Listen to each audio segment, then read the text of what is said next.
지난주에 우리들은 그 잠언 26장 1절에서 16절을 통해서 이 본문에 두 가지 부류의 사람이 있다라고 이야기를 했습니다. 어떤 사람이었습니까?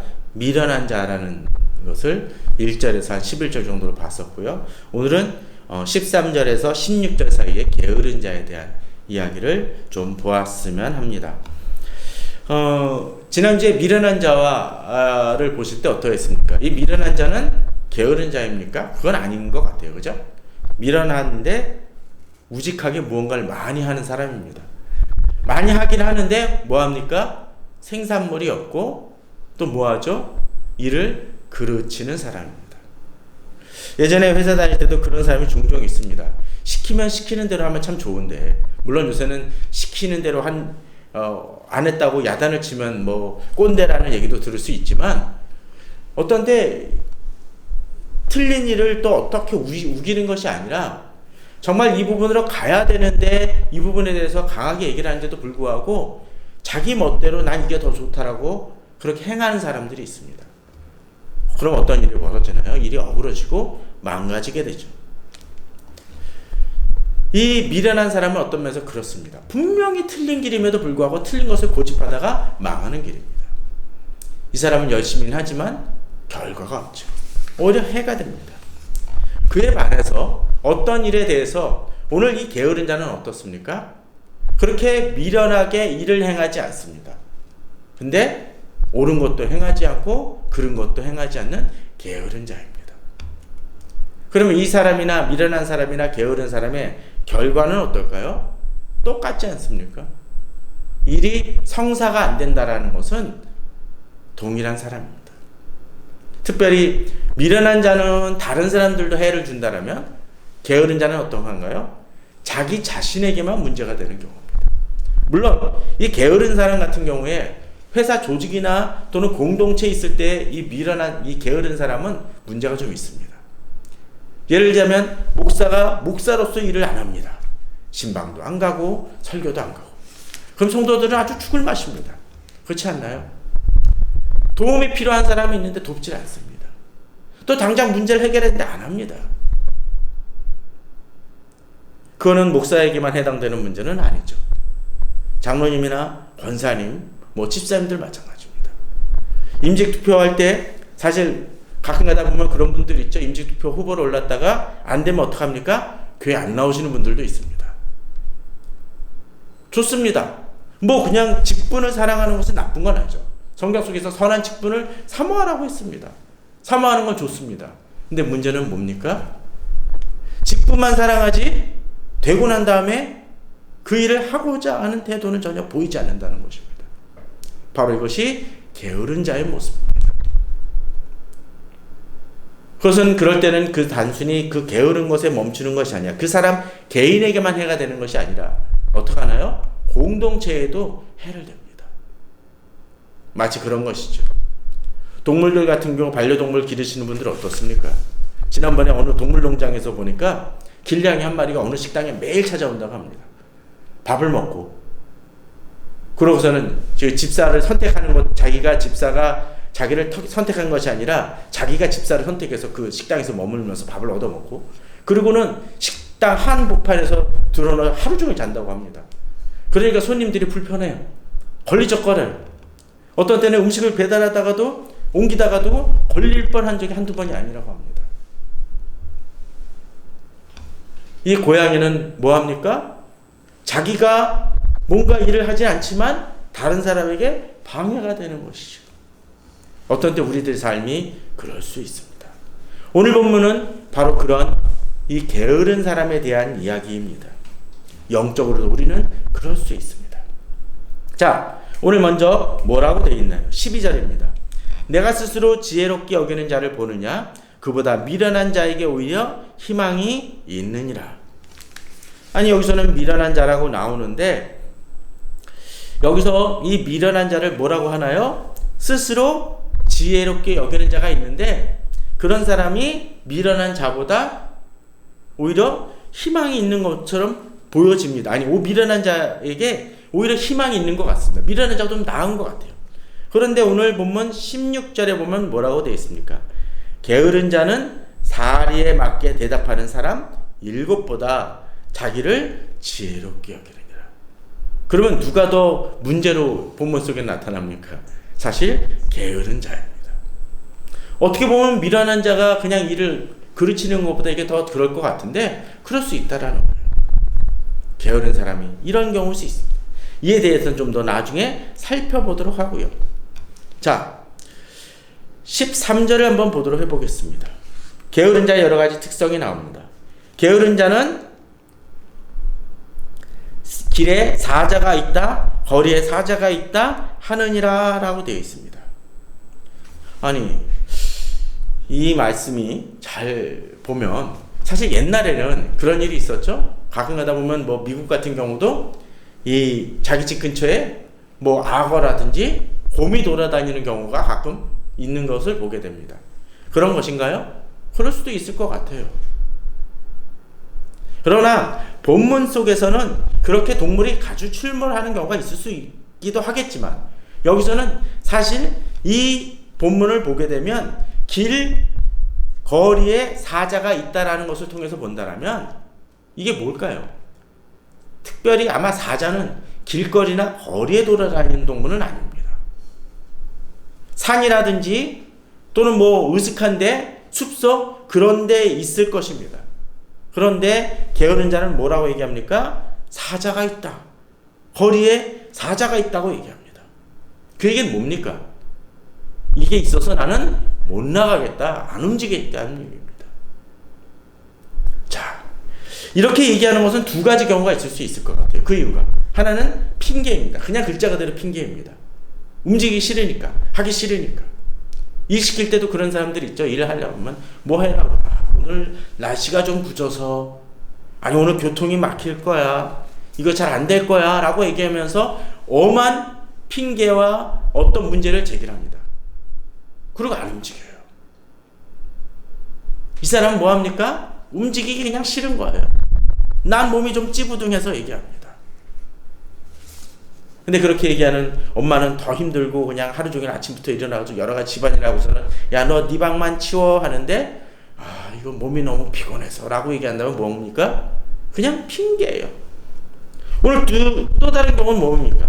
실제로 두려움일 수도 있습니다. 뭔가 괜한 걱정을 하시는 분들이 있죠. 물론 그 걱정을 해야 될 경우도 있습니다. 가끔가다 TV 프로, 요새는 그런 TV 프로를 못 봤는데 예전에 그런 거 있지 않습니까? 우리 아이한테, 아주 어린 아이한테 이 심부름을 한번 시켜보는 겁니다. 예능에서. 그래서 저기 가서 슈퍼에 가서 뭘 사올래 하면 실제로 그 아이가 가긴 하는데 어떻습니까? 그 부모님이 계속적으로 몰래 쫓아가거나 또는 뭐 모니터 같은 거로 지켜보는 모습들이 나오긴 하죠. 그런데 이런 아이에게 대해서는 이런 걱정을 하는 게 당연한데 어느 성인이 되어서 마땅히 할 수 있는 사람인데 분명 어떤 조건이나 어떤 문제가 없는 게 당연한데도 불구하고 두려움으로 인해서 움직이지 않는 사람이 있습니다. 많은 걱정을 합니다. 불안해합니다. 그런데 하나님은 어떻습니까? 바로 하나님은 우리에게 힘을 주시고 우리를 보호해 주시겠다고 얘기합니다. 이스라엘 백성들이 가나안 땅을 정복할 때 하나님 뭐라고 얘기하십니까? 하나님이 앞서 나가서 행하시고 싸우시겠다라고 얘기를 하십니다. 니들 싸움이 아니라는 것이죠. 그런데 우리는 그런 사실을 잊어버리고 자주 우리 힘으로 뭔가를 해야 되고 이룰 수 있다고 생각이 되어집니다. 하나님을 잊어버린 자는 어떤 면에서 게으른 자입니다. 핑계를 가지고 두려움을 가집니다. 잠언 22장 13절에서도 이야기합니다. 이 사람이 그냥 길에 사자 또는 뭐 거리에 사자가 있다 하는 게 아니라 22장 13절에 보면 게으른 자는 말하기를 사자가 밖에 있은즉 내가 나가면 어떻게 해요? 거리에서 찢기겠다. 혹시나 우리는 이런 두려움 속에 살아가고 있지는 않습니까? 또는 핑계를 대며 살아가고 있지는 않습니까? 혹시나 우리 속에 이런 게으름이 있다라면 또는 핑계가 있다라면 우리는 이 10월 달에 좀 더 힘있게 움직였으면 합니다. 어떤데 이렇게 좀 환절기이고 또 이렇게 날씨가 좋고 그러다 보면은 또 약간 날씨가 선선해지면 아침해지면 그런 게 있는 것 같아요. 내 자신도 온갖 핑계를 대면서 일어나기 싫어하고 좀 더 일어나야 되는데 힘들어하고 할 때가 있습니다. 지금 일어나면 추울 텐데, 지금 머리가 오면은 감기 걸릴지도 모르는데 하면 핑계를 댑니다. 그러나 우리가 걱정하는 많은 것들은 실제로 어쩌면 안 일어나는 일이고 또 과한 경계일지도 모릅니다. 두 번째 경우를 한번 보도록 해보죠. 잠언 오늘 14절입니다. 26절 14절. 문짝이 돌적 귀를 따라서 도는 것 같이 게으른 자는 침상에서 도느니라. 사실 오늘 구절 이 게으른 자에 대한 표현은 너무나 재밌는 것 같아요. 돌적 귀는 뭡니까? 이 돌게 하는 저기죠? 그럼 그 얘기는 뭐예요? 문을 열면 어떻습니까? 계속 움직여도 어떡하나요? 그 범위 내에서만 움직입니다. 그죠? 아무리 이거를 100번 하면 뭐합니까? 100m를 가는 게 아니라 그냥 그 범주에서만 머뭅니다. 근데 게으른 자가 어떻게 해요? 침상에서 도느니라. 그렇게 돌면 어떡하나요? 계속 같은 자리죠. 그가 아무리 거기서 100번 움직이고 하루에 1000번을 움직여도 그가 가는 거리는 뭡니까? 바로 그 자리에 머뭅니다. 게으른 자는 그렇습니다. 벗어나지 않습니다. 자기 영역을 그냥 지키고 뭉갭니다. 자, 이런 게으른 자에 대해서 또 움직이지 않는 자, 그냥 머무는 자에 대해서 오늘 본문은 이 잠언 24장에서 보면은 게으른 자는 이렇게 얘기합니다. 24장 30절입니다. 화면에 나오죠. 내가 게으른 자의 밭과 지혜 없는 자의 포도원을 지나가 본즉. 자, 이곳은 어떻습니까? 게으른 자의 밭입니다. 그죠? 또 포도원도 이 사람은 있어요. 지혜 없는 자입니다. 그런데 이 밭과 포도원은 어떻게 하나요? 가시덤불이 그 전부에 퍼졌으며 그 지면에 거친 풀로 덮였고 돌담이 무너져 있기로. 뭡니까? 관리가 안 된다는 것입니다. 물론 요새식으로 따지면 유기농하느라고 그렇다고 얘기하고 주장하는 사람도 있을지 모릅니다. 제 아는 지인 어느 밭에 보니까 이런 데가 있었어요. 실제로 이거를 유기농을 하기 위해 농약을 안 치고 그랬다고 합니다. 근데 농약을 안 친다는 거하고 잡초를 제거하지 않는다는 얘기는 좀 다른 얘기죠. 저희가 사는 아파트에도 대추나무가 있습니다. 감나무도 있어요. 그 주변에 보면 감나무가 무지 많습니다. 근데 그 감들이 대부분 익기 전에 떨어지는 경우가 많다고 합니다. 대추도 그렇다고 해요. 그 이유가 약을 안 치고 돌보지 않기 때문이죠. 그 감나무나 그 대추나무는 수확을 위해서 거두는 것이 아니니까 굳이 신경을 안 쓴다라는 거예요. 이 포도, 저도 농사를 한 번도 제대로 안 줘봐가지고 집에서 화분에다 그냥 심어놓은 정도라서 모르지만 어떤 때 열매가 많이 닫히면 어떡합니까? 열매를 어떤 때 잘라내죠. 그 이유가 뭡니까? 한쪽으로 그 영양분이 제대로 가서 이것이 제대로 되어질 수 있도록 하기 위함입니다. 그런데 이 게으른 자는 어떡합니까? 가시덤불이 퍼졌습니다. 이 가시덤불이 퍼지면 어떡합니까? 그 나무가 제대로 영양분을 공급받지 못하죠. 씨 뿌리는 자에 비해서도 그것이 나오지 않습니까? 열매 맺는 자와 열매 맺지 못하는 그 차이의 그 사람의 비교를 어떻게 했습니까? 가시덤불이 해를 가리고 제대로 막지 못하게 했다고 합니다. 우리나라에 지금 그 환경을 해치는 대표적인 넝쿨 같은 경우에 가시박인가 하는 넝쿨이 있습니다. 다른 넝쿨은 그게 나무를 타도 나무에게 그렇게 크게 지장을 않는데 이 가시박이 이렇게 둘러싸이면은 그 나무가 거의 고사대피하고 제대로 성장하지 못한다고 합니다. 지금 내 삶에 있어서 제거해야 될 것을 제거하지 못하고 있지는 않습니까? 우리가 다이어트 하는 이유는 뭡니까? 다이어트 하는 이유는 단순히 그냥 체중을 줄이고 몸매를 가꾸는 게 아닙니다. 그걸 통해서 뭐 합니까? 내부 지방, 복부 지방을 없앰을 통해서 건강을 유지하고 더 활력 있게 살아가기 위함 아닙니까? 열매도 마찬가지입니다. 우리의 삶에 있어서도 많은 문제도 그럴 수 있습니다. 하나님과의 관계를 가로막는 그러한 것들이 작용할 수 있습니다. 그럼 어떡하나요? 열매가 맺힐 수 없다라는 거죠. 우리는 그렇게 살아가는 사람들 보고 야, 저 사람 심각하다, 좀 제대로 좀 살지라고 이야기하기는 쉬울지 모르지만 32절에 보면 뭐라고 되어 있습니까? 내가 보고 생각이 깊었고 내가 보고 훈계를 받았노라. 게으르지 않은 사람은 어떡합니까? 그런 상황을 보고 그 사람을 비난하는 것만이 아니라 비판하는 것이 아니라 내 자신을 돌아보고 내 속에도 저런 부분이 있구나라는 것을 깨달아 반면교사할 줄 아는 사람이라는 것이죠. 우리 성도님들이 그러길 바랍니다. 자, 그러면서 이어지는 본문은 그렇게 얘기하죠. 내가 좀 더 자자, 좀 더 졸자, 손을 모으고 좀 더 누워있자 하니. 이런 사람이 뭐예요? 돌적기 돌듯이 침상을 굴러다니는 사람이죠. 그럼 어떻게 됩니까? 내 빈궁이 강도같이 오며 내 곰핍이 군사같이 이르리라고 되어 있습니다. 왜 이렇게 임합니까? 앞서 포도원이나 그 밭을 제대로 가시덩굴을 제거할 때 제거하지 않고 잡초를 제거하지 않으니까 열매가 제대로 맺히지 않으니까 거둘 게 없죠. 거둘 게 없으니까 빈궁이 오고 곤핍이 오는 것은 당연한 것입니다. 신앙생활도 특별히 마찬가지입니다. 벌써 10월입니다. 10월, 11월, 12월 하면 3개월밖에 남지 않았습니다. 우리가 연초에 무엇을 계획했는지 한번 살펴보시기 바랍니다. 그런데 우리들이 해야 될 것을 하지 않았다면 지금 열매가 있을 수 있습니까? 없을 것입니다. 이 3개월 남은 기간 좀 힘을 내기 바랍니다. 요새 얼마 전에 어느 지인을 만났더니 그런 얘기를 하더라고요. 배추를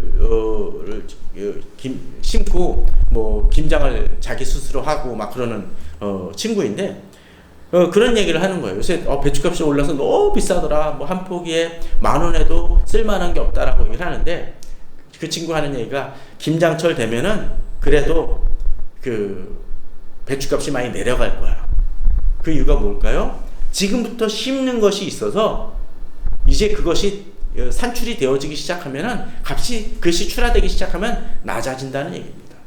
제가 이 얘기를 하는 이유 중에 하나는 봄부터 심어가지고 지금까지 거두는 것이라면 지금 이미 때가 늦었을지 모릅니다.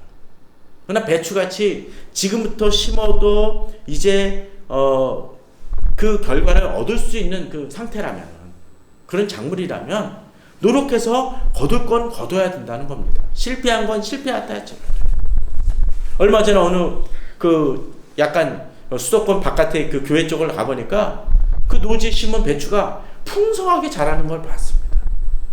저는 우리 성도님들이 지금까지 혹시라도 게으르거나 핑계를 대거나 멈칫거린 것이 있다 할지라도 이 남은 3개월 동안 힘을 내시기 바랍니다. 그럴 때 하나님은 우리 성도님들을 통해서 분명 열매를 거두게 하실 것입니다. 우리들이 많은 것을 심고 노력을 해도 태풍이 오고 풍파가 임하면 제대로 거두지 못하고 망하는 것처럼 하나님이 그 날씨를 붙잡으시고 힘주시면 우리가 비록 짧은 시간이고 다시 회개하고 많은 세월을 허비했다 할지라도 하나님은 우리에게 열매를 거두게 하실 것입니다. 그렇게 열심으로 나아가시는 우리 성도님들 되시기를 바랍니다. 다음은 뭐라고 되어 있나요? 자, 15절입니다. 게으른 자는 그 손을 그릇에 넣고도 입으로 올리기를 괴로워하느니라. 자, 이 경우는 앞에랑 비슷한 것 같아요. 움직이지 않는 것은 똑같지 않습니까? 그런데 한 가지 차이가 있습니다. 심장은 아무리 굴러도 먹을 게 나오진 않습니다. 물론 먹는 거 맨날 이렇게 옆에 놓고서는 과자 부스러기 놓고서는 이쪽으로 굴렀다가 집어먹고서는 이쪽으로 가서 물 마시고 그러는 분도 혹가나 있을지 모릅니다. 그런데 오늘 보면 어떡하나요? 그런 서로 상황이라 할지라도 게으른 자는 그 손을 그릇에 놓고도 뭐 한다고요? 입으로 올리기를 괴로워하느니라. 딴 구절에도 그런 얘기가 나옵니다. 19장 24절에도 게으른 자는 자기 손을 그릇에 놓고도 입으로 올리기를 괴로워하니라고 되어 있는데, 이런 사람의 결국은 뭡니까? 13장 4절에 보면 게으른 자는 마음으로 원하여도 얻지 못하나라고 되어 있습니다. 마음은 이 그릇에 손을 그릇에 넣은 사람은 어떻습니까? 넣은 이유가 뭐겠어요? 먹고 싶은 거죠. 먹고 싶은 건데 올리긴 싫은 거야. 말이 안 되는 얘기긴 한데 진짜로 그런 경우가 있는 것 같아요. 사람이 그런 경우가 있는 것 같습니다. 물론 환자는 다르겠죠. 제가 이번 주 좀 가슴 아픈 일이었는데, 한 18년 된 고양이가 세상을 떠났습니다. 그 고양이가 막판에 가서 그러더라고요. 그릇에 가가지고 먹고 싶은데 이게 먹을 수가 없는 거야. 몸 상태가 안 좋으니까. 그런데 그 고양이를 보면서 참 대단하다 싶은 게, 마지막 그 얼마 하루 남긴 상황 속에서도 그 방을 거쳐서 우리 방 화장실에 가서 물을 마시곤 했는데, 거기까지 가가지고 비틀비틀 거리면서 벽에 기대서 물을 마시더라고요.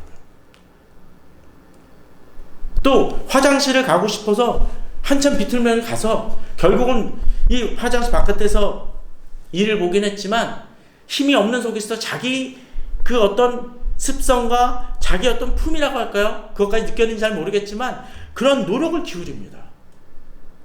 그 모습을 보면서 제 자신도 참 그랬습니다. 어쩌면 우리 자신은 그 손을 그릇에 넣고도 입으로 올리기를 괴로워하는 것처럼, 이미 충분히 내게 좋은 환경과 먹을 것과 좋은 것이 주어졌음에도 불구하고 먹지 않고 노력하지 않아서 당장 바로 내가 들기만 하면 돼도 불구하고 그 노력조차 하기 싫어서 괴로워하는 모습은 없는지 전 가끔 내 자신을 돌아보게 합니다. 그런 것이죠. 제가 목사로서 상담을 하다 보면 가끔 그럴 때 있습니다. 제가 가끔 얘기 드리지만 너무나 뻔하고 그 환경이 좋게 주어졌는데도 불구하고 그것을 외면합니다. 바로 자신이 좋은 교회, 정말 좋은 목사님 설교를 들을 수 있는 환경임에도 불구하고, 그런 교회가 바로 코앞에도 불구하고 가지 않는 사람들이 있습니다. 집에 좋은 성경책과 신앙서적이 너무나 많음에도 불구하고 그것을 듣지 않는 사람이 있습니다. 아프리카나 여러 가지 어려운 곳에서는 성경이나 그런 것들이 없어서 공산권에서는 성경 보기도 힘들고 성경 구하기도 힘들어서 안타까워하는 사람이 있는 반면에, 성경을 몇 개씩 갖고 있음에도 불구하고 거기를 성경을 한 번도 보지 않아 먼지가 켜켜이 쌓여 있는 사람들을 우리는 보지 않습니까? 오래전에 그런 얘기가 기억이 납니다. 그 KP 요하난이라는 사람이 인도 사람이었는데, 그 미국하고의 자기를 비교하면서, 미국은 그 복음 방송이, 기독교 방송이 막 엄청나게 많으면서도 사람들은 듣지 않는다. 그에 반해서 우리 이 나라는 기독교 방송 하나도 없고 제대로 된 교회도 없고 성경도 제대로 없는 경우들이 있다라는 얘기를 했었습니다. 그런데 지금 그것을 그 당시는 볼 때는, 우리나라도 기독교 방송이 그냥 CBS 정도, 그 당시는 제가 있었을 때는 기독교 방송, TV 방송은 없었던 상황이었는데, 지금 어떻습니까? TV 방송에 정말 내가 고르기만 하면 될 정도로 목사님들 설교가 넘쳐납니다. 유튜브로도 좋은 얘기들이 참 많습니다. 그런데 거기에 집중하지 않고 엄한 것들에, 또는 그런 것들에 귀 기울이는 사람들이 참 많이 있습니다. 우리는 이 구절을 보면서 이런 미련한 사람, 웃기는 사람이 있나라고 생각할지 모르지만, 어쩌면 지금 이 시대의 그리스도인들의 모습이 이런 모습이란 생각이 듭니다. 그릇에 넣고도 입으로 올리기를 괴로워하느니라. 저는 우리 성도님들이 이 가을에 풍성하게 많은 것, 맛있는 것 많이 드시기 바랍니다. 그러나 말씀으로도 그러시기 바랍니다. 예전과 달리 정말 없는 것이 없는 그 시대입니다. 굳이 어디를 찾아가지 않더라도 내가 듣고 싶은 목사님의 말씀을 충분히 들을 수 있는 시대입니다. 제가 얼마 전에 어느 분의 얘기를 들었습니다. 한 달이 건너서인데, 어느 한 목사님이 이제 선교를 나가고 싶다고 계획을 잡았답니다. 그런데 이분이 좀 유명한 분이라서 이렇게 여러 군데 그 유튜브나 그런 걸로 동영상이 자신이 설교하는 거나 그런 것들이 너무 나가가지고 이런 것들이 있으면 해외로 선교를 못 나가는 그런 지역이었다고 해요. 그래서 이 주변 사람들한테 계속 지워달라고 요청을 했다고 합니다. 그래서 이분이 나갔을까요? 못 나갔습니다. 왜 그럴까요? 지울래야 다 지울 수가 없어서. 그렇지 않습니까? 그런데 바로 그런 것처럼 우리들이 아무리 하나님 말씀이 없다 해도 주변에 넘쳐나는 바로 그런 상황이라는 거예요. 말씀에 집중하고 말씀을 그 굶주리시기 바랍니다. 그러할 때 진정 우리 성도님들은 이 사람 정말처럼 되어지는 것이 아니라 하나님의 말씀으로 더욱더 풍성해지는 우리 성도님들 되실 겁니다. 16절 한번 마지막으로 보도록 하겠습니다.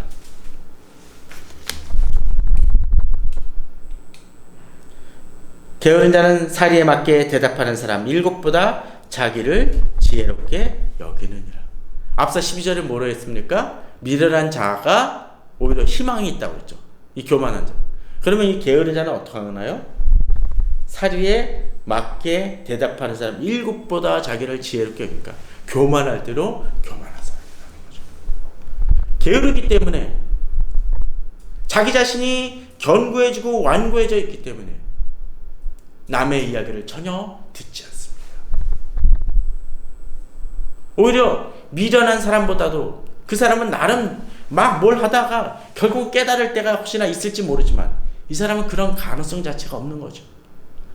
말씀을 듣고자 해도 눈을 닫고 귀를 닫고 결국은 그런 모습으로 어떻게 됩니까? 침상에서 뒹굴다 아마 자기 삶을 마감해버릴 거죠. 우리 신앙이 그럴 수 있습니다. 그저 그 자리에 머물러 있는 신앙으로 살아간다면 결국 이렇게 실패할 수밖에 없습니다. 성경의 루저가 될 수밖에 없습니다. 이 가을 날씨도 좋고 산책하기도 좋은 그러한 때입니다. 육적으로도 많이 산책하시고 영적으로도 하나님의 말씀 속에서 산책하고 그 말씀으로 정말 풍성한 말씀의 잔치, 기도의 잔치를 여시는 우리 성도님들 되시기를 주님의 이름으로 축원합니다. 다 같이 기도하시겠습니다.